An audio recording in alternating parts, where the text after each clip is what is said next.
Seguimos, pero voy a volver a grabar. Eh, y aquí está. Ahí viene Bastián. Perfecto, admitir. Vamos a esperar que se. Ahí se une Bastián. Ya, perfecto. Entonces se cayó la red. No sé qué pasó, pero volvamos. Estoy grabando ahora. Sí, estamos grabando. Y voy a volver a compartir la imagen. Entonces, como le hablaba, la idea ahora es dar una visión de la formación del territorio. Como les contaba, iba inspirado hablando hasta que se cayó la red, así que no sé qué es lo que escucharon.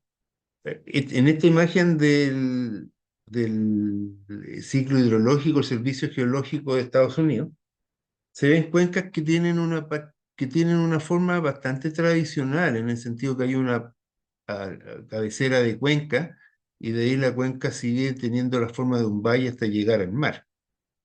Aquí hay cuencas planas por el tema del meandro de los ríos se puede ver, y aquí está la parte de mayor pendiente.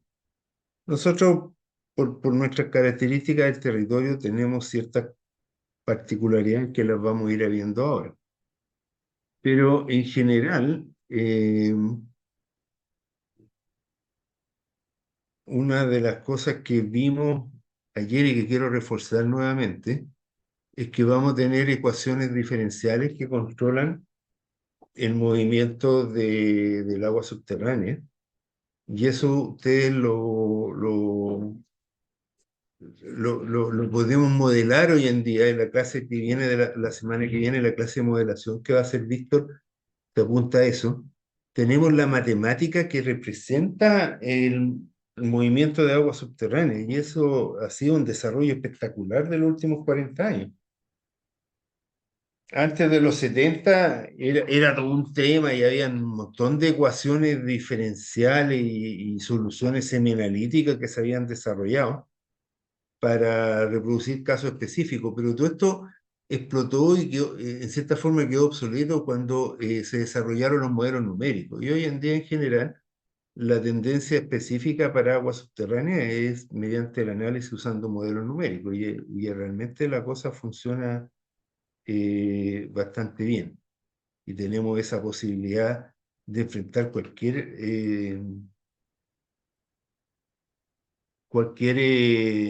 escenario mediante modelos de simulación. Pero los modelos de simulación, en el fondo, ¿qué es lo que hacen? Es modelar nuestro conocimiento del sistema. Entonces tenemos que caracterizar el sistema, conocer cuáles son las condiciones de borde, cómo se conectan distintos elementos de la cuenca a través del flujo de agua subterránea.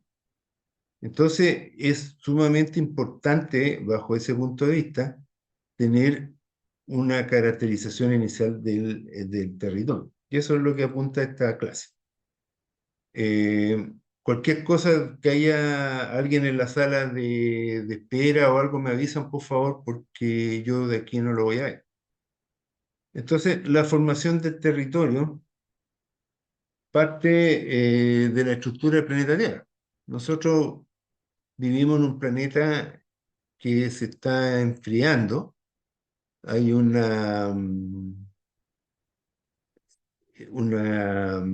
núcleo del planeta que está compuesto por un material mucho más caliente, y de a poco hacia afuera irradia en forma esférica el calor y se va generando un proceso de enfriamiento.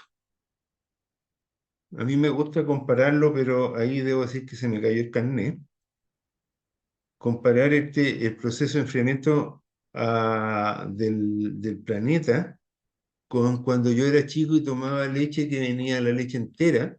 Entonces había que hervirla porque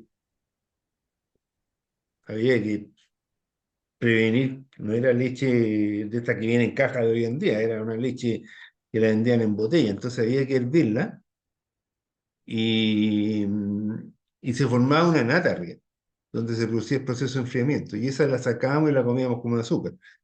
Los problemas de obesidad infantil ni les digo, pero era toda la grasa que la comimos. Ahí entró Víctor. Hola, Víctor. Hola, ¿cómo están todos? Bien, bien. Qué bueno. Estoy partiendo recién porque se me había caído la internet, así que... Ok, sí, yo igual me atrasé un poquito. Ok, sí, no, voy a compartir la pantalla de nuevo porque lo había dejado compartir para salvar. Bueno, entonces como le digo, el planeta Tierra se está enfriando y se produce una liberación de calor hacia el espacio y en la zona donde se enfría la corteza y se forma esa delgada capa que es la corteza terrestre donde nosotros vivimos. Ya hay procesos de advección y de disipación de energía que generan movimiento en el magma, en esta parte de aquí. Hay un movimiento hay un movimiento de esta forma. En general, siempre que hay proceso de enfriamiento, vamos a tener un movimiento de esta forma y movimiento de esta otra forma. Entonces, eso nos va a llevar a que haya un arrastre de la tensión en la corteza terrestre. En algunas partes esta se tiende a abrir y en otras partes esta se tiende a juntar. Y eso, sumado a otros elementos como la gravedad de la Luna, por lo que yo entiendo, ha generado que la corteza terrestre esté dividida en placas. Y la teoría de la placa o de la deriva continental la propuso un señor de apellido Alfred Wegener y fue ridiculizado. De hecho, Isaac Asimov en su memoria decía que una de las cosas que se arrepentía era haberse reído de esta teoría, porque al final demostró ser cierta y es la base de la teoría de la tectónica de placas. Entonces, la corteza terrestre está dividida en una serie de placas. Aquí yo cargué la imagen del Google donde podemos ver las placas y podemos ver que tenemos distintas placas que van a generar, se asocian a la forma de los continentes. Está la deriva continental. Nosotros tuvimos en algún minuto una gran masa continental que se fue separando, el Pangea y la historia del movimiento, pero lo que nos interesa a nosotros aquí es esta línea entre la placa de Sudamérica, perdón, entre la placa de Sudamérica y la placa de Nazca, donde podemos ver que hay una placa grande, que es la placa de Nazca, que se mete debajo de donde vivimos nosotros, que es la placa de Sudamérica, y eso es un proceso de subducción. Entonces, concentrándonos en la subducción, esta es una cosa espectacular. La subducción es una cosa espectacular porque va a generar este choque entre las placas. Aquí están los movimientos de disipación de calor que traté de dibujar en delante. Ahora aquí está mucho mejor dibujado, pero nosotros estamos en una zona de subducción, donde se produce este choque y aquí hay un punto que es clave. La, las rocas que conforman las placas volcánicas no son elásticas, no son plásticas, sino que roca. Y al deformarse la roca, se fractura. Y esas son fallas geológicas. Entonces, el proceso de subducción, yo por acá tengo un video que me gustaba, un video de la subducción que no lo encuentro, debe estar aquí. Claro, estoy en la carpeta equivocada. Este video me gusta mucho. No sé si lo ven. Y aquí está el proceso de subducción. Entonces se generan tensiones y las tensiones van a generar fracturas de la roca, como igual que el hormigón, y por esas fracturas puede subir material magmático y forma cadenas de volcán. Entonces, este proceso va a ir generando, va a ir generando una deformación que construye montañas. Donde se genera la tensión acá, se van a ir construyendo montañas eh, y se genera esta presión hacia arriba. Entonces, nosotros estamos viviendo en ese proceso de subducción. Nos quedó súper claro con el terremoto del 2010, en que la placa de Nazca se mete debajo de la placa continental, y eso a lo largo de los años va generando el ascenso de una parte de la placa continental con deformación. En el mismo. Y tenemos entonces nuestra cordillera de los Andes, que recorre paralela a la zona de subducción, que está aquí, ¿no es cierto? Y aquí está la cuenca del Amazonas, el Río de la Plata, el Orinoco. Y esa es la formación de nuestro territorio. Entonces nosotros como chilenos estamos vinculados al proceso de subducción y a la formación de la cordillera. Ahora, en estas fracturas de repente hay procesos en que se permite que el magma que está bajo la corteza terrestre ah, suba y forma ciertas estructuras como los batolitos, los diques y otro tipo de estructuras. El batolito juega una importancia relevante porque bajo nuestros pies hay grandes unidades de material granítico que están formados por batolitos. Donde se las placas empiezan a tener a nivel local, tenemos zonas donde se generan estas fallas mecánicas que son justamente las fallas geológicas locales, como la famosa falla de San Ramón, la falla de Pucuro, y hay un montón de fallas más. Aquí tenemos la falla de Cachapoal que corre aquí al lado, que básicamente ocurre aquí a los pies. Tenemos la cordillera, la precordillera y la zona central, y aquí tenemos estas fallas. Y al lado tenemos la falla de Cachapoal. Entonces, en esta zona es donde pueden ocurrir algunos sismos. Entiendo que el del 39 fue un sismo de este tipo, no lo tengo 100% seguro. Pero esto tiene que ver con la formación de nuestros paisajes, porque hace 100 millones de años la cordillera de los Andes no existía. Yo siempre digo que cuando existía Pie Pequeño o los dinosaurios, hay una película que a lo mejor ustedes la vieron cuando chico, que era Pie Pequeño. Mis hijos la veían por lo menos, que es de la edad de usted, son de la edad de usted. Entonces en esa época no existía todavía la cordillera de los Andes. Y después se produce un proceso de levantamiento de nuestro borde que crea la cordillera de los Andes, que es relativamente reciente, algunos 20, 30 millones de años.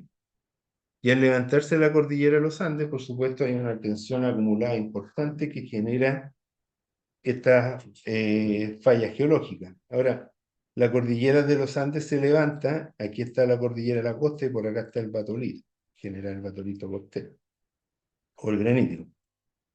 En algún minuto, producto de estas fallas que hay, se produce hundimiento de parte del territorio que configuran nuestra depresión intermedia, o lo que más llamamos el Valle Central, y que poco a poco se ha ido cubriendo de sedimento.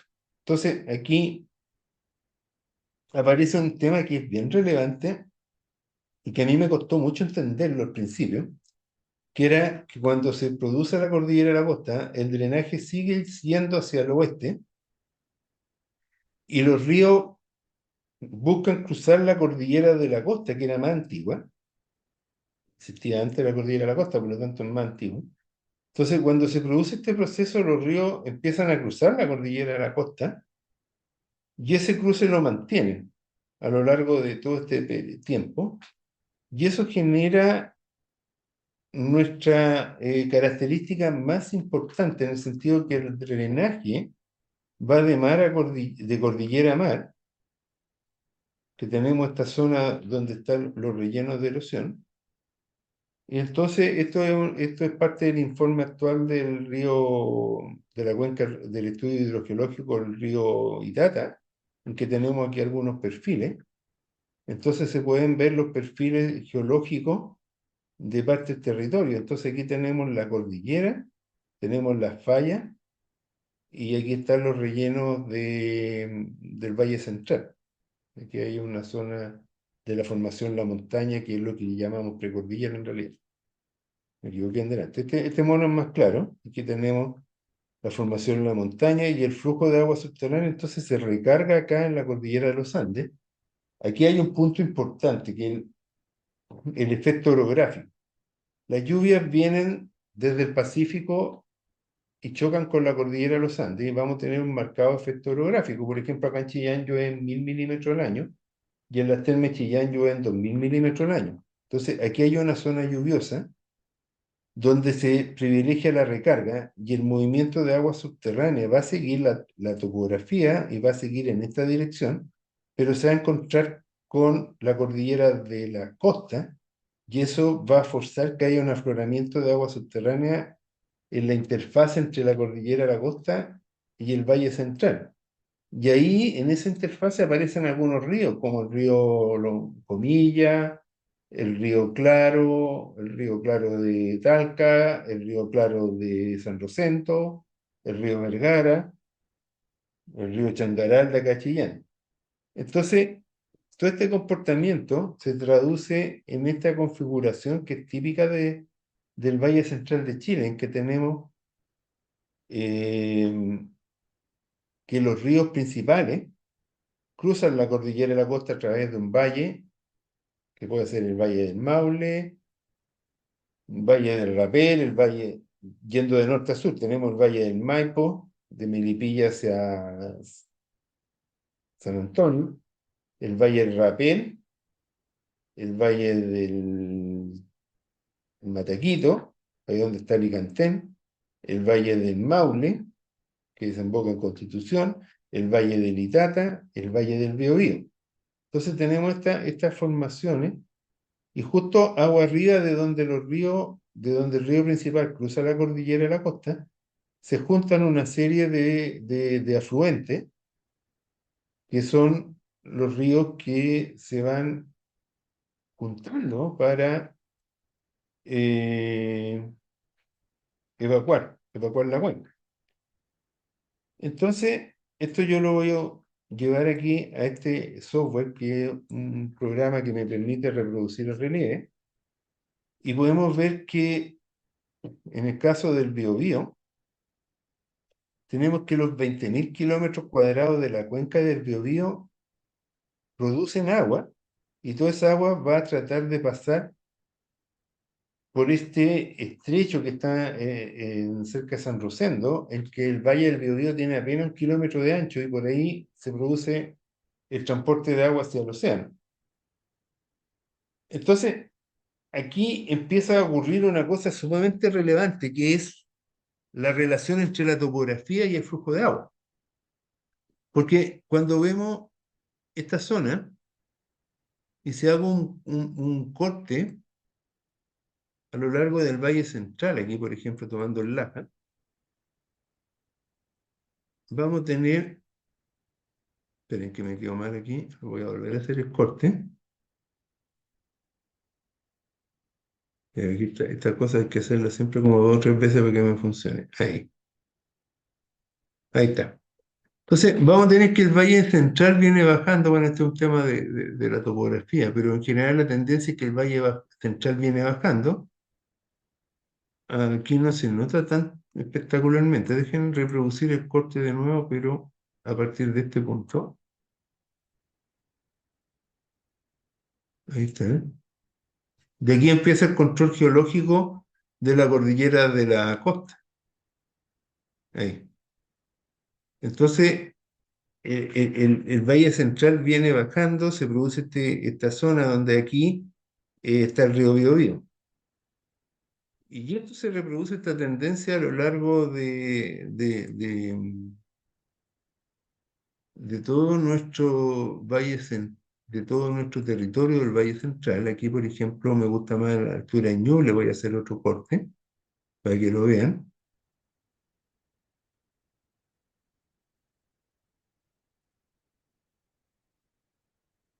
Se pone medio veleidoso esta cuestión. Ahí está. Ahí está el corte. Entonces pueden ver de nuevo la estructura en que tengo el Valle Central que baja hasta que choca con un control geológico, en este caso un brazo de la cordillera de la costa, y aquí aparece el río Changaral. Y por acá hay otra cuenca donde está el río Lonquén. ¿Se fijan? Entonces, la configuración geomorfológica, geológica y geomorfológica de la cordillera de la costa, de la depresión central y de la precordillera y la cordillera de los Andes, empieza a generar la formación de ríos. Hay una evolución geomorfológica. Y es muy común encontrar entonces que en la interfaz entre la cordillera de la costa y y los rellenos del Valle Central se empiezan a formar ríos que tienen como función drenar el Valle Central. Lo que ocurre aquí es que vamos a tener una parte baja donde están los ríos que reciben agua y una parte alta donde están los ríos que recargan agua. Entonces, ahí vemos que hay una relación entre la dinámica de los ríos superficiales, del flujo de agua superficial a través de los ríos, donde hay zonas, según la mirada de agua superficial, hay zonas donde los ríos pierden agua y hay zonas donde los ríos reciben recuperación. En términos de interacción agua superficial subterránea, no hay pérdida, sino lo que ocurre es que hay en la zona de la precordillera andina, las los ríos, los cursos de aguas superficiales tienden a recargar el acuífero y en la zona baja los ríos tienden a descargar el acuífero. Entonces hay una relación entre zonas de recarga y zonas de afloramiento que están muy, muy vinculadas. Entonces, cuando yo hice el modelo de simulación de la cuenca del Biobío, al no incluir la relación entre el agua superficial y subterránea. Y eso quiere decir que aquí tengo toda una red hídrica que me está descargando el acuífero. No tengo cómo explicar que el acuífero se drena. Hay una definición que vi en un congreso hace un par de años atrás, que decía que los ríos son fallas catastróficas de la capacidad del acuífero de transportar agua. ¿Qué quiere decir eso? Que cuando el acuífero ya no puede transportar más agua, el agua aflora y es drenada en forma superficial. Entonces, eso es una primera un punto súper importante porque a través de la observación de la geomorfología superficial y con los conocimientos de la historia geológica, yo puedo empezar a comprender el modelo de cómo está funcionando el acuífero. Si no tengo esa comprensión, no soy capaz de simular el comportamiento de agua subterránea y me tocó encontrarme con un modelo de agua subterránea de la cuenca del Biobío que estaba martillado y que le metían unos túneles profundos que pasaban por debajo de la cordillera de Nahuelbuta para que el modelo funcionara. Eso era una cuestión totalmente horrible. Y lo que pasa es que la persona que hizo ese modelo hace como 20 años atrás no tenía el conocimiento de lo que es interacción agua superficial subterránea, que ahora lo digo con mucha seguridad, pero son conceptos que se empezaron a desarrollar a partir del año 2005 recién. Entonces, hay una relación entre la red de aguas superficiales, la red superficial y el comportamiento del acuífero. Y barreras como esta, aquí está el valle del Biobío y aquí es donde se juntan, eso me va a me va a vincular el comportamiento de los sistemas de hidrológico.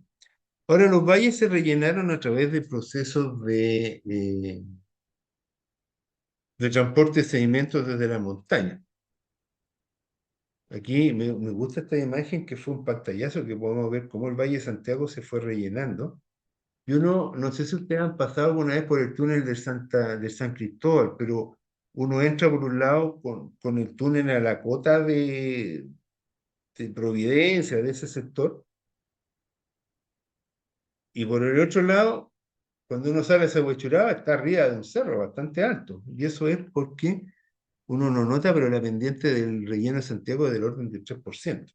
Entonces, ¿cómo se forman estos materiales? Bueno, estos se forman en general porque las montañas se van erosionando. Y este video que lo bajé hace algún tiempo, mucho tiempo atrás de Nature, ilustra el concepto de cómo las cadenas de montañosas se van a ir erosionando por efecto ciclo de hielo y la meteorización.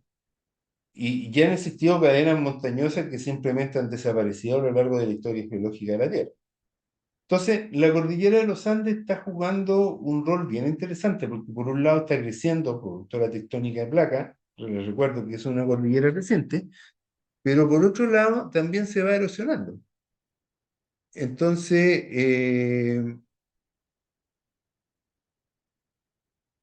hay algunos videos que están en,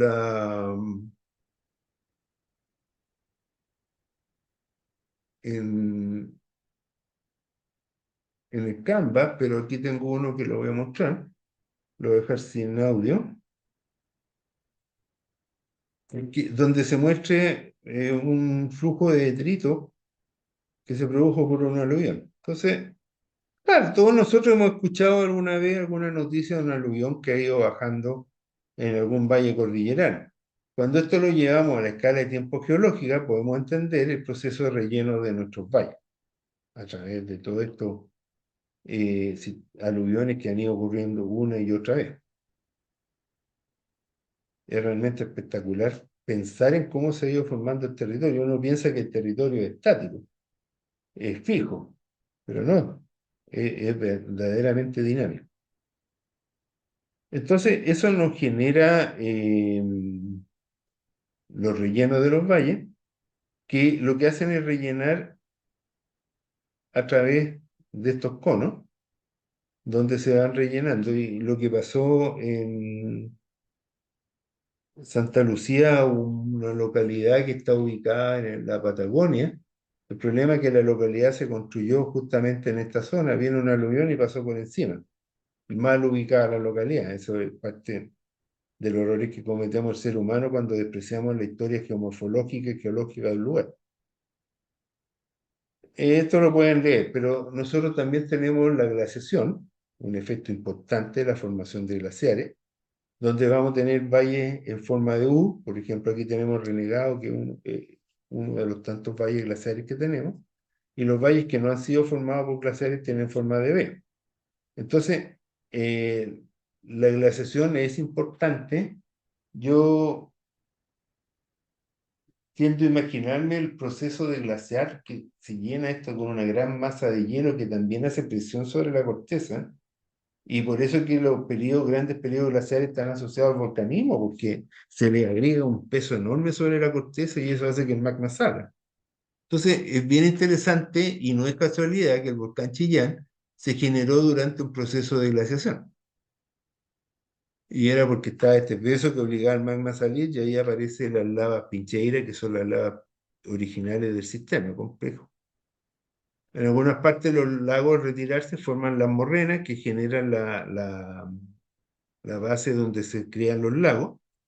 Y hay un tema bien interesante porque la morrena glacial eh, ha tenido que soportar la compresión de los glaciares y por eso no es tan evidente la interacción agua superficial subterránea en los lagos de la zona sur, centro-sur de Chile, porque todos esos lagos están con origen glaciar y realmente el material de fondo es bastante impermeable. Eso por lo menos lo que me explicaba el Felipe Avilés, el hidrogeólogo, al ser más geomístico.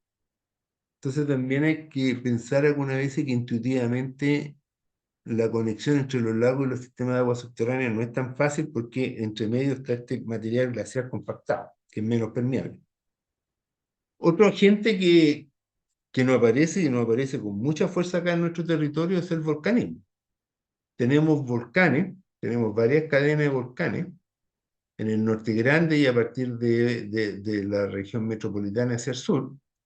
Tenemos los grupos de volcánicos chilenos y en general los volcanes van a jugar un rol importante. Aquí cerca de nosotros, el volcán que más me gusta a mí o que siempre me llama la atención es el volcán Antuco. Y el Antuco tiene una historia geológica extremadamente violenta que es muy parecida a una historia geológica que a mí me tocó ver en la tele. Ustedes no habían nacido chiquillos, pero en mayo de 1980 explotó el volcán Santa Elena, generando una explosión lateral, este dibujo que está acá.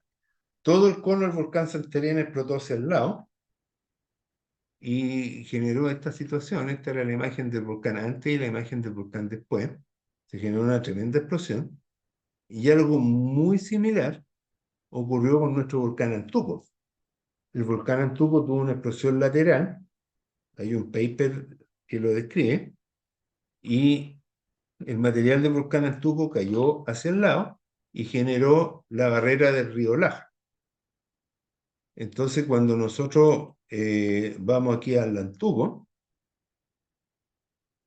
vamos a encontrar que este volcán en algún minuto colapsó, aquí está el Antuco, colapsó y generó una barrera que se derrumbó, por otro lado,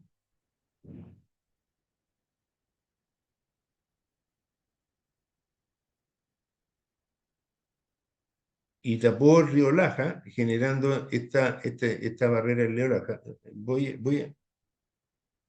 Vamos a tratar de hacer una salida acá, si es que se puede y la CONAF lo permite, pero aquí ocurrió un evento geológico muy grande, muy importante, porque la barrera que formó el lago Laja era mucho más grande que la barrera actual. Aquí está la barrera del Laja. Déjenme reducir un poco la exageración, que parece que la tenía muy alta. Ahí se nota mejor. Entonces aquí está la barrera del Laja.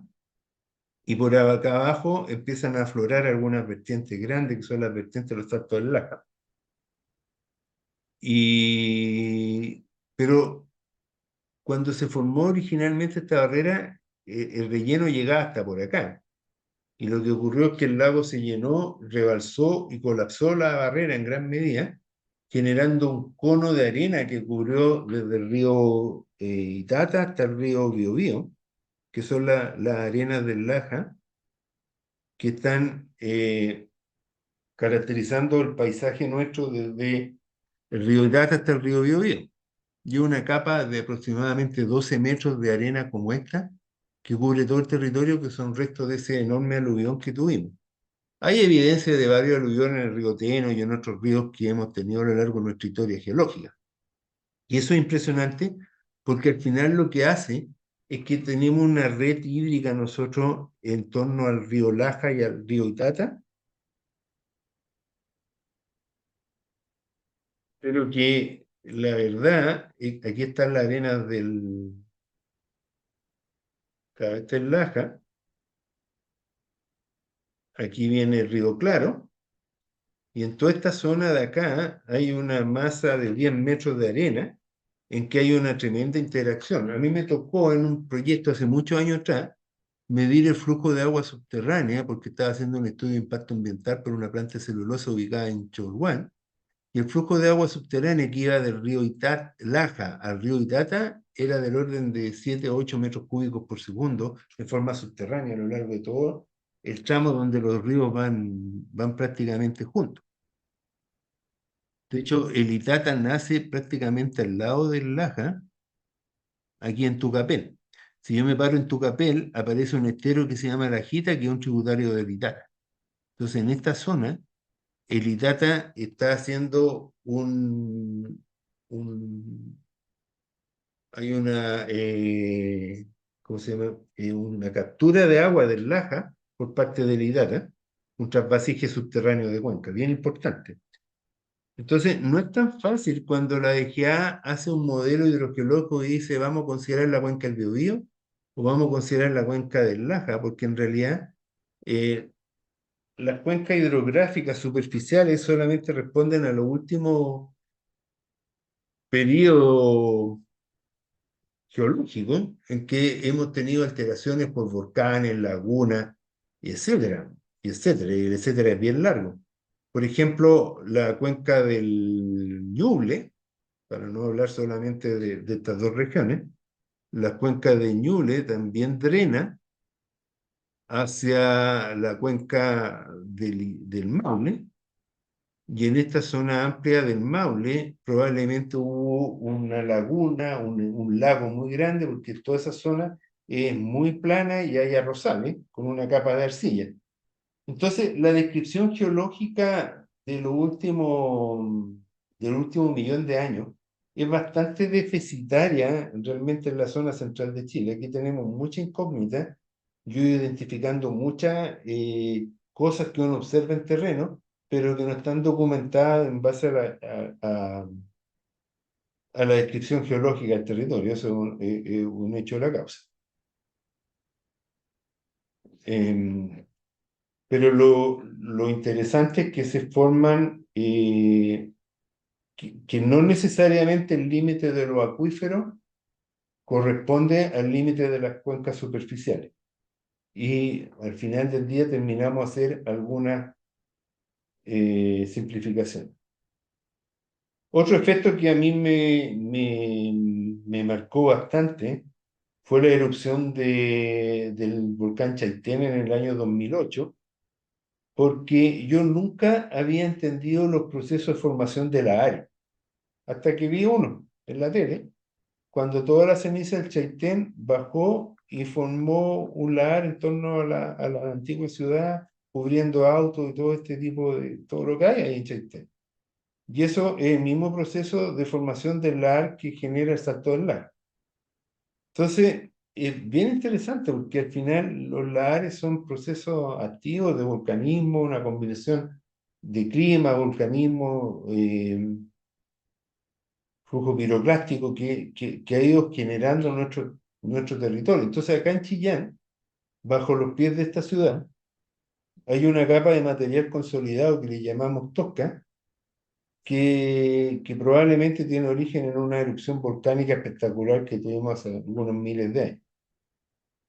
Entonces, el volcanismo es un sistema que va a controlar la hidrología, y en el caso de lo que he ido trabajando hace muchos años en el Diguillín y en el Renegado, tenemos que hay zonas donde los ríos nacen inmediatamente a través de una falla geológica, en el caso del Diguillín, y el río no tiene una cuenca, pero tiene inmediatamente 2 metros cúbicos por segundo, porque el volcán drena en forma preferencial hacia ese punto.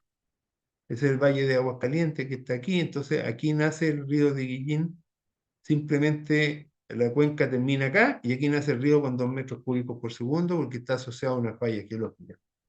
Entonces, cuando nosotros estudiamos la hidrología superficial del Diguillín no vamos a entender ni una cosa, porque en algunas partes sobra agua y en otras partes falta agua, pero la razón de eso está en el volcanismo y en la geología de medios fracturados, que nos explica que las cuencas superficiales son distintas a las cuencas subterráneas. Y eso, aquí tenemos años de análisis para llegar a esta conclusión. Y lo que ocurre, por ejemplo, en el caso del Renegado y el Diguillín, es que eran dos valles que se formaron durante un proceso de glaciación, valles formados en forma de U, pero que el Valle Renegado se rellenó con lava volcánica y el Valle del Diquillín no, por lo tanto el Valle Renegado tiene suelo de ceniza volcánica muy permeable y el agua subterránea escurre por debajo, por siguiendo las líneas del valle. 75% de la escorrentía de los negados pasa en forma subterránea y ya aflora el Diquillín, pero agua abajo de la unión de los cursos superficiales. Entonces, cuando uno trata de explicar esto en base a los cursos superficiales, realmente no es capaz de explicarlo. Y eso es algo que ocurre a lo largo de nuestra cordillera de los Andes. Este dibujo de acá genera un esquema conceptual de cómo funciona la cuenca Litata. Entonces tenemos una zona de la cordillera de los Andes, la precordillera, tenemos la zona agrícola y después toda la cuenca se concentra nuevamente para pasar por el Valle del Itata. Entonces se fijan que aquí hay una condición de embudo. Entonces aquí se tiene que acumular altura de agua y por lo tanto los niveles freáticos son más superficiales en esta zona y empieza a haber alimentación de los ríos por el drenaje. Entonces aquí está la zona de recarga, aquí está la zona de recarga y aquí está la zona de descarga del acuífero. Y esa es una tendencia que se va a producir a lo largo de todos nuestros valles. Entonces, Chile tiene estas macrozonas marcadas y marcadas por la tectónica de placas. El norte grande tiene también una depresión central, que es la Pampa del Tamarugal. También vamos a tener las fallas geológicas, vamos a tener una zona de recarga en el altiplano, y vamos a tener algunas zonas donde hay afloramientos de agua, manantiales, y que son donde se ha asentado el hombre del desierto. Aquí vamos a tener el oasis de Pica, el oasis de Iquique. Ahí habían unos manantiales donde se instalaron los changos, los pescadores, y por eso que hay ciudades ahí. Y ahí hay manantiales que son alimentados principalmente por agua antigua, que recargaron en esta zona durante un periodo más húmedo, o por aguas que vienen bajando desde el altiplano. Es una cosa espectacular. Eh, el sistema de agua subterránea es muy, muy limitado. Aquí estamos hablando de una zona hiperárida. El Salar de Atacama, ahí pueden ver una caricatura. El Valle de Copiapó, los valles transversales, son zonas donde no se produjo este fracturamiento, y no hubo un asentamiento del Valle Central, sino que simplemente siguen los valles transversales. Y la razón de eso, según lo que yo le aprendí a Ricardo Yarzún de La Serena, era porque el archipiélago Juan Fernández es un sistema de hotspot. Eso significa que se van generando estos montes submarinos, y el roce de los montes submarinos hace un efecto de atenuar la presión de la subducción, y por lo tanto había menos tensión, y no fue capaz la tensión de generar las fracturas que constituyeron el Valle Central y la Pampa del Tamarugal. Y por esa razón también hay una brecha sin volcán en esta zona. No sé si será 100% cierto, pero por lo menos me cuadra la teoría. Nosotros vivimos en el Valle Central, donde vuelve a haber una depresión de un territorio, hundimiento que se ha ido rellenando por lo que llamamos el Valle Central, la depresión intermedia. Tenemos este efecto de la unión de los ríos, porque aquí ya llueve un poco más, se empiezan a generar los ríos para cruzar la cordillera de la costa, lo que le hablaba antes. Entonces ahí aparecen nuestras planicies de la zona central, que vamos a tener las planicies litorales, la cordillera de la costa, la depresión intermedia, la precordillera andina y la cordillera de los Andes. Entonces todo se fija en nuestro territorio, está constituido en fajas longitudinales. Y eso es producto de la tectónica de placas. Aquí tenemos el Valle de Santiago, que fue rellenado por material que ha ido bajando de la cordillera de la costa, y aquí se asentó el ser humano, perdón, de la cordillera de los Andes. Y la zona del distrito de los lagos, donde ya aparece la glaciación, y tenemos una serie de lagos constituidos por morrenas glaciares. Aquí hubo glaciación y se generó todo el distrito de los lagos de lo que es la parte norte de la Patagonia, con un volcanismo activo. Posteriormente, en la parte austral, nos vamos a encontrar con que la depresión central se hundió demasiado, quedó bajo el mar, y por eso se forman los fiordos de Chiloé, de Aysén, que es simplemente una depresión central que quedó hundida, y lo que vemos son los cerros islas, la parte alta de la cordillera de la costa, que es esto que está aquí. Se fijan los canales del sur, es simplemente la misma depresión central, pero que se hundió mucho.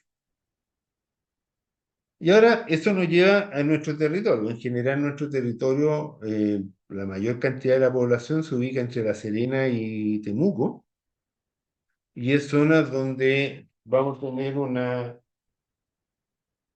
un desierto, un norte grande que es hiperárido, un norte chico que es semiárido, una zona central que va desde semiárido hasta húmedo. Nosotros estamos justo en la frontera entre semiárido y húmedo. Después en la parte sur, donde es húmedo, y después caemos a Punta Arenas, donde nuevamente es árido, porque en la zona de Punta Arenas llueven apenas 400 milímetros y es árido nuevamente. Entonces, el país, el territorio chileno, va, va, mm, va a ir respondiendo a estas características del paisaje y por eso en nuestras cuencas, tanto superficial subterránea, van a haber algunos elementos que son súper importantes. Y un elemento, déjenme activar el- la, la posibilidad de dibujar. No me acuerdo si sigo compartiendo, parece que no estoy compartiendo, ¿no es cierto? Voy a volver a No, no compartir puedo compartir. Entonces, hay un elemento que a mí, la verdad es que no me fue trivial al principio, pero cuando tenemos un territorio con nuestras pendientes, porque la verdad es que tenemos pendientes fuertes acá en Chile. El 5 por 1000 en el Valle Central es la pendiente promedio acá en la zona de, mm, de Chillán. Entonces, lo que nosotros vamos a tener una cosa como esta, donde aquí vamos a tener el control de la cordillera de la costa y aquí el control de la cordillera de los Andes, ¿se fijan? Y ahí vamos a tener que nosotros vivimos acá. Entonces tenemos eh, estas fallas que forman lo que llamamos valles centrales, lo voy a buscar en rojo. Es un esquema nomás esta cosa, por si acaso. Pero tenemos estas fallas que están acá. Acá. Entonces, aquí están los principales acuíferos del Valle Central y el flujo de agua subterránea va a venir en esta dirección.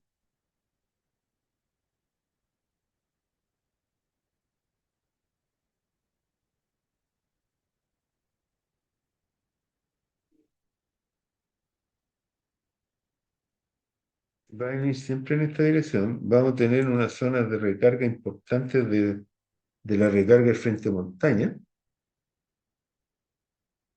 producto de la misma orografía que está ocurriendo en la cordillera de los Andes. Y aquí nos vamos a encontrar con esta barrera, que la cordillera de la costa es una cordillera antigua conformada de granito.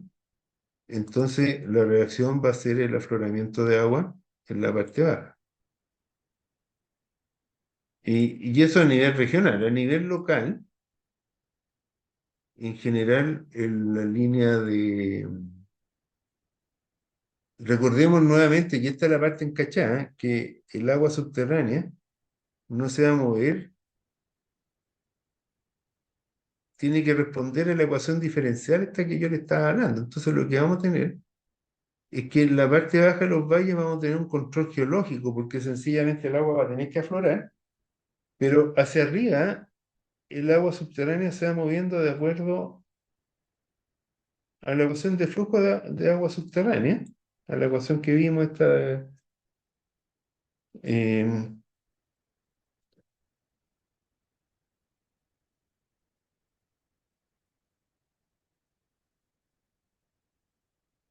a esta ecuación. Por lo tanto, tiene que respetar el balance de masa y el balance hídrico. Y eso significa que si la topografía aumenta, vamos a tener que los niveles freáticos hacia la precordillera andina van a ser más profundos y van a ser mucho más someros hacia la cordillera de la costa. Y en general, el agua subterránea, como tenemos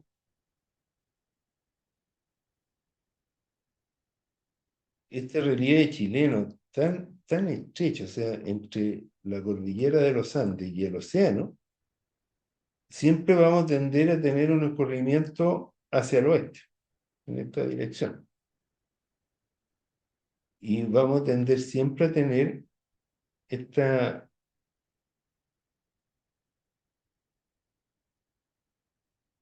Perdón, voy a volver a dibujar esta línea mejor. Vamos a tender a tener siempre estos controles geológicos que nos dan la,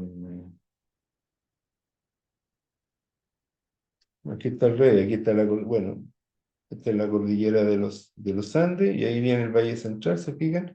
Y aquí se encuentra con el control geológico. Voy a volver a dibujar esto de otra forma. Creo que es de aquí hacia allá.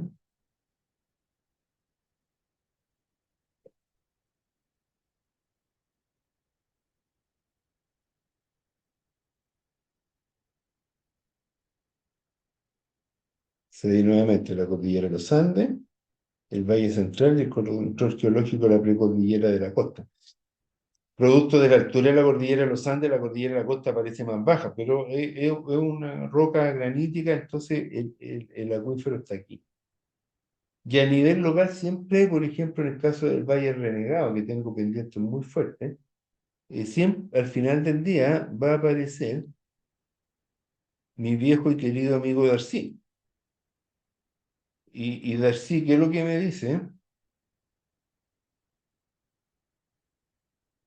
Que el agua subterránea se va a mover en función del gradiente hidráulico, del gradiente hidráulico, y el gradiente hidráulico de alguna forma va a estar asociado con la topografía. Entonces, en nuestro caso, la topografía, por las pendientes que tenemos como territorio, la topografía es un forzante muy, muy, muy relevante y es muy raro, tiene que haber una condición geológica, que las hay, que fuerce a que el agua subterránea haga otro comportamiento. ¿Dónde ocurre, por ejemplo, una condición geológica que genera un comportamiento distinto?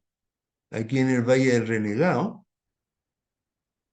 donde cuando tengo el Valle del Renegado en esta zona, este valle se generó durante este periodo glacial, y el glaciar cubría esta zona, pero aquí está la zona donde ya no estaba el glaciar y las lavas se desparramaron, generaron una especie de cadena de montaña. Entonces, lo que hizo esto fue generar una condición para el proceso de rellenado de las lavas.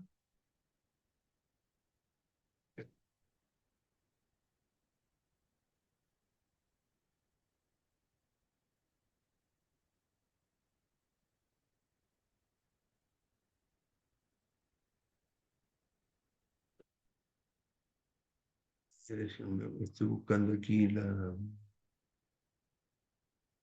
carta geológica.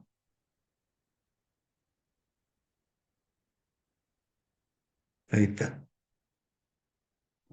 Entonces, aquí se produjo en el Valle Renegado el relleno de las lavas, pero aquí había un control geológico que obligó que las lavas se vaciaran hacia el sur. Y eso hace que el flujo de agua subterránea venga por acá y después se mueve hacia el Liquiñín. Siempre siguiendo el gradiente de energía, pero ahí la topografía superficial no calza con el movimiento del agua subterránea, pero es una condición de un control geológico muy peculiar. Normalmente yo he visto pocas situaciones en que eso ocurra.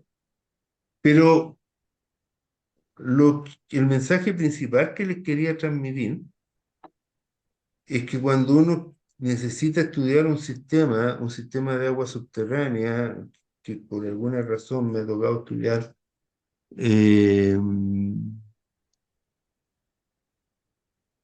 eh, por distintos proyectos, me ha tocado estudiar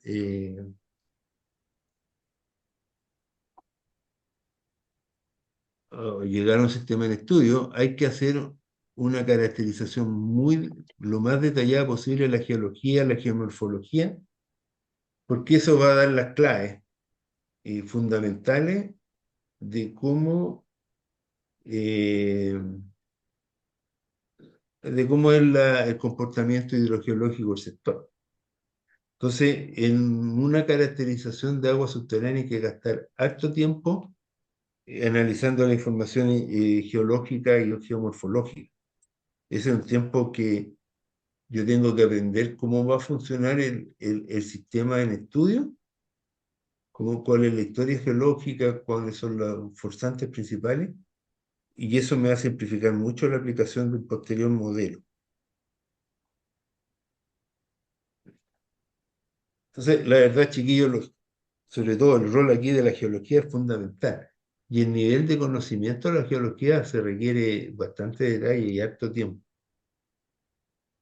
Eh, no sé, Víctor, si tú tienes algún comentario por tu experiencia.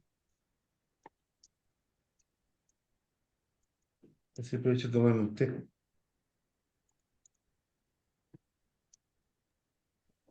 ¿Se escucha? Sí.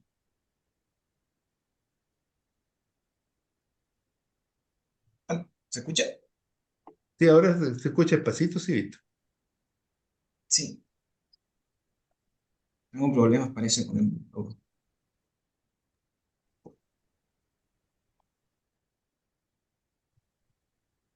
Sí, hermano, si no te dejo la... Ah, Pero básicamente con Víctor hemos trabajado un tema bien interesante. La tesis doctoral de Víctor se refería a la relación entre la descarga del agua subterránea y la conformación de caudales de estiaje en los ríos. Y lo que pudimos ver es que en la zona de precordillera, los sistemas de almacenamiento y liberación de agua subterránea son mucho más rápidas. Y esa es la zona que genéricamente se llama las cabeceras de los ríos, que es donde se produce mayor cantidad de agua. Por eso es que la cordillera de los Andes eh, se llaman las torres de agua, ¿no? Hay un artículo de un escritor que hace como 20 años atrás bautizó las montañas como las torres de agua, porque en general aquí se va a combinar la geología con el efecto orográfico. El efecto orográfico, para aquellos que no han hecho hidrología y que quizá debería haber partido explicándolo, de repente si digo algo y quedan pillos, me dicen chiquillos, porque uno de repente piensa que hay nomenclatura o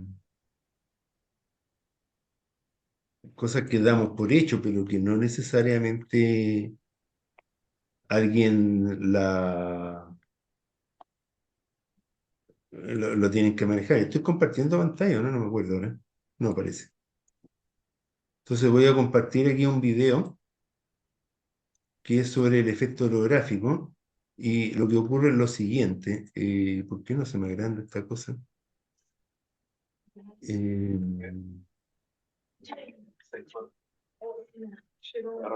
Ortográfico no. ¿Cuál fue? Sí. 64. ¿Sí? Bueno.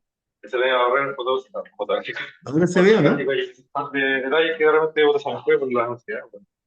Como que se me fue explicar alguna vez. Es que Pero bien. escuché más o menos, Así ¿no? Sí, ese sí se ve. Sí. Mira, lo que pasa es lo siguiente. Eh, Esperen, denme un segundo. No supe si yo pausé la... Ah, denme un segundo. Que apreté algo que no debía haber apretado. Ya. Voy a volver al pizarrón. A ver, algo me está diciendo esto. Me pongo nervioso algunas veces. Eh, ¿Me ven o no? ¿O apreté algo que no debía haber apretado? Parece que estamos bien. Sí, profe, todo bien. Se ve la pantalla donde hace como los dibujos. Perfecto. Ya, mire, lo que voy a hacer aquí es una... Yo no sé, un par de conceptos súper básicos, pero que son importantes para que lo tengamos, para que hablemos todo el mismo idioma. Cuando en la atmósfera nosotros tenemos los primeros 10 kilómetros de la atmósfera, de nuestra atmósfera, tienen la temperatura tiene una variación lineal con la altura.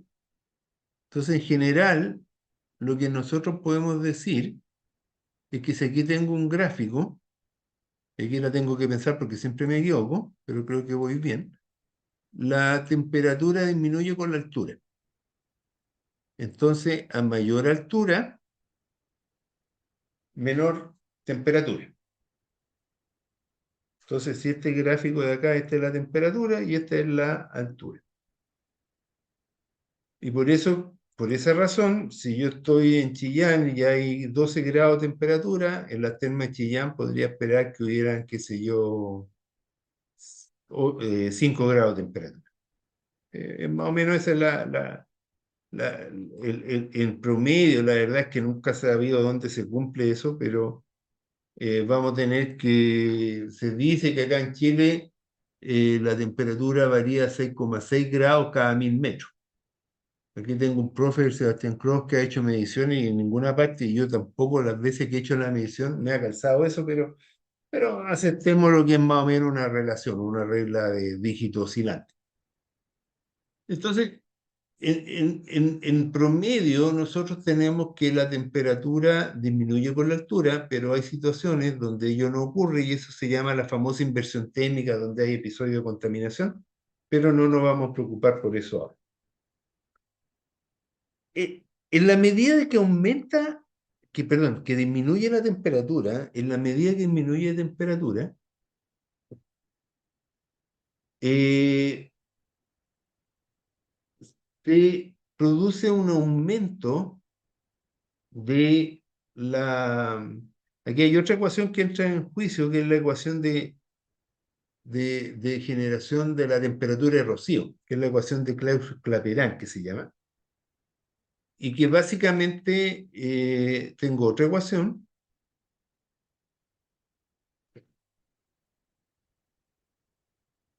Corrígeme, Víctor, si me condoreo aquí, por favor, porque voy a tratar de hacerla de memoria. Pero la ecuación de Clausius-Clapeyron, aquí vamos a relacionar la temperatura y la presión de saturación del vapor. Y es una ecuación, creo que me parece que era así. Una ecuación de este Tiene tipo. ¿se escucha? Más o menos así. ¿Mm? ¿Se escucha, no? Sí, ¿yo me escucho ahora? Sí, sí. Ah, ya. ¿No Sí, era sí, más es o una menos así ecuación, la forma? Sí, sí, es una ecuación exponencial. claro. Sí, pues, la pura verdad. Entonces, aquí tengo la temperatura, aquí tengo la presión de vapor, y a mayor temperatura, el agua está en forma de vapor.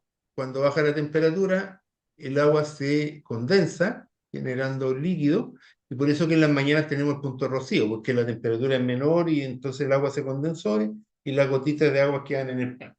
Cuando uno camina por el pasto en la mañana se moja los pies. Entonces, vamos a tener estos dos efectos. En la medida que baja la temperatura por el aumento de la cota, baja la presión de vapor y se genera una mayor cantidad de agua en la atmósfera, y eso es lo que explica el efecto orográfico, que las nubes, al aumentar la elevación, las nubes tienen mayor cantidad de agua, entonces llueve más. Y eso se llama el efecto orográfico, básicamente hablando. Y como bien lo dijo Víctor, aquí hay una ecuación exponencial, por lo tanto, este efecto no es lineal, sino que es más bien exponencial. Pero no entramos en tanto detalle. Entonces, cuando tenemos nuestra cordillera de los Andes,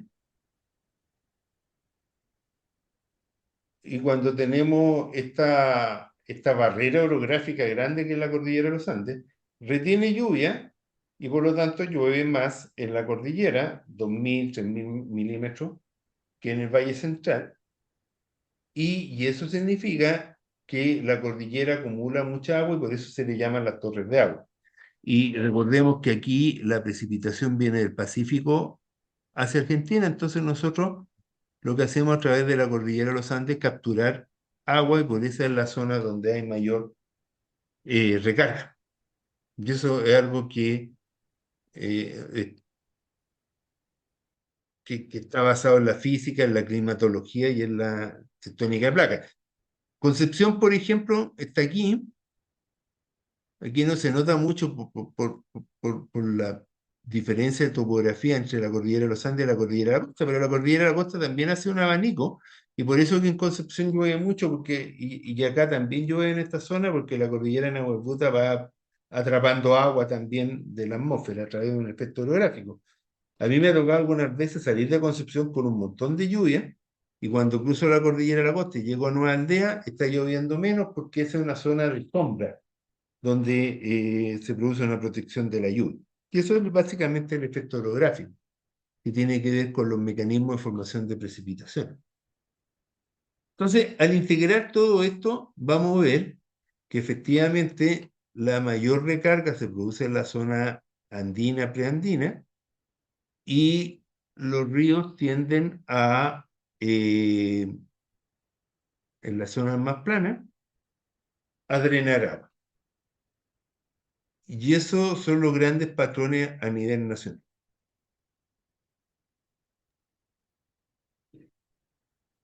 Entonces, cuando yo voy a aplicar un modelo hidrogeológico, voy a analizar estos comportamientos, tengo que tener en cuenta estos patrones, de dónde, cómo se generó el sistema en estudio, cómo se recarga, cuáles serían los recargas. Más adelante, en las próximas clases, vamos a estudiar interacción agua superficial subterránea, cómo se relacionan los cuerpos de agua superficial, pero yo ya les he dado bastante pistas al respecto. He hablado harto cómo funciona la recarga y en general todo ese conocimiento yo lo voy a basear en un modelo de agua subterránea.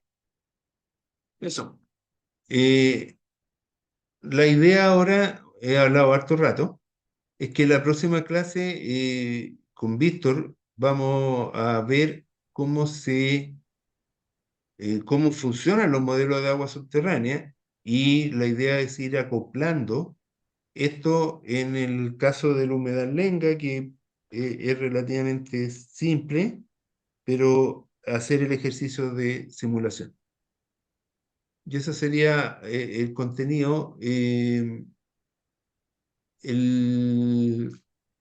Bastián me vino a hacer una pregunta en la mañana, voy a aprovechar de responder esa pregunta, porque lo que nosotros tenemos en el caso de la tarea, tenemos una condición bien particular en que tenemos algo así, por ejemplo, ya, por decir algo como esto, No en está que Profe, creo que no se compartiendo. está viendo la...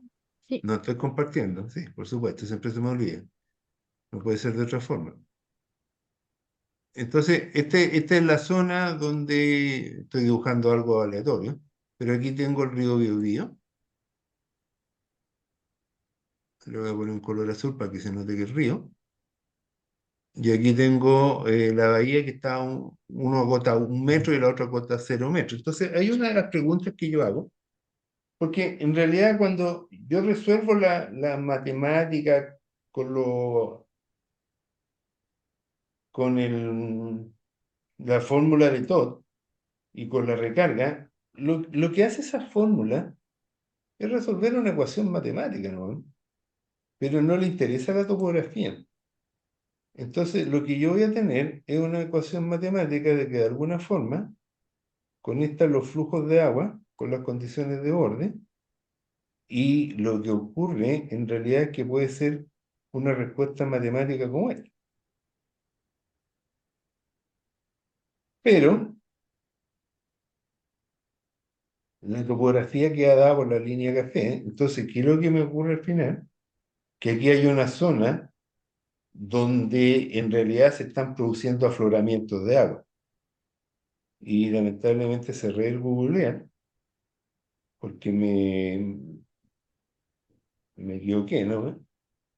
Pero cuando uno ve la zona de Hualpén, vamos a ver que efectivamente hay un humedal.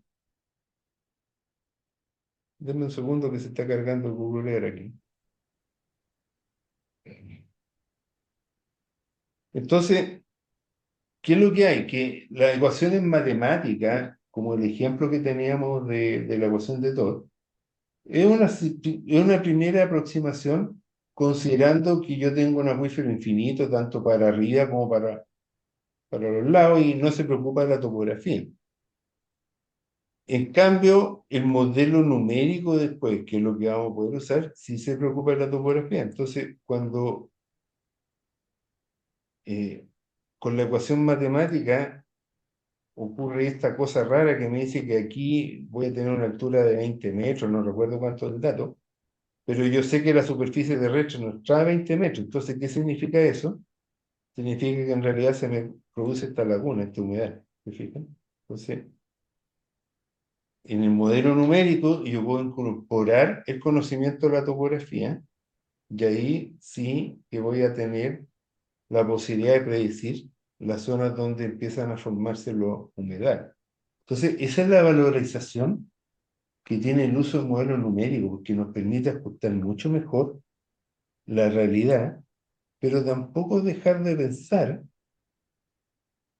en que el modelo numérico sencillamente reproduce una ecuación y si yo le estoy metiendo mucha recarga y aquí me aparece un lago enorme, es que me está faltando un mecanismo de descarga, que era lo que yo le planteaba que me había pasado en el Biobío, en que tuve que incorporar la descarga a través de los ríos y de los cursos de agua para lograr reproducir el vaciamiento del acuífero.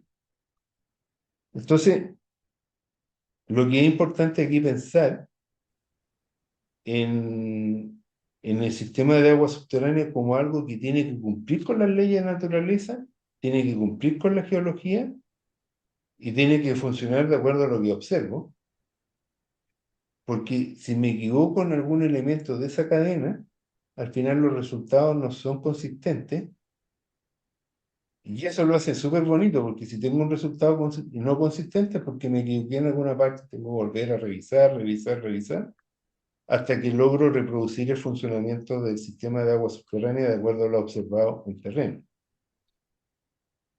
Y esto es lo que a mí me entretiene mucho del arte de la modelación.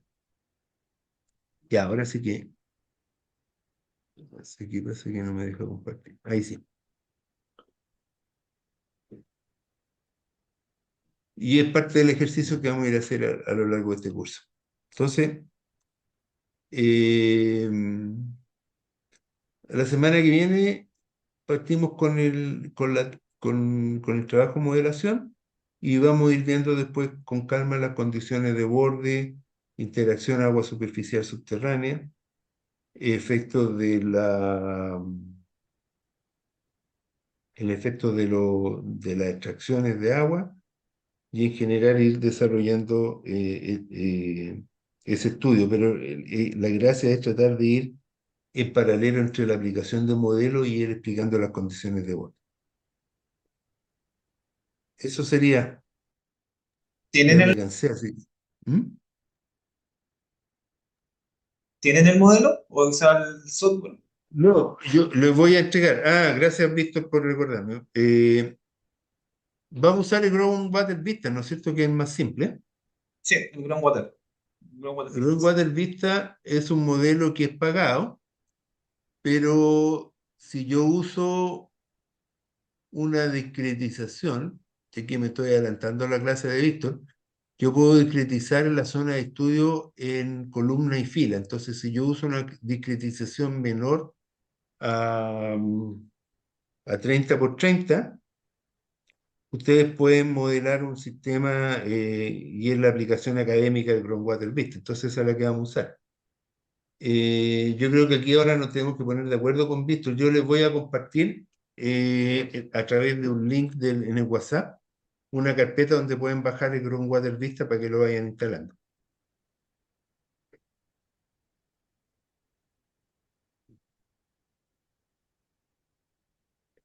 Ya, pues súper. Ok. Dejamos hasta aquí ahora hoy día porque yo ya me cansé, me duele la garganta ya de tanto hablar, así que seguimos la semana que viene.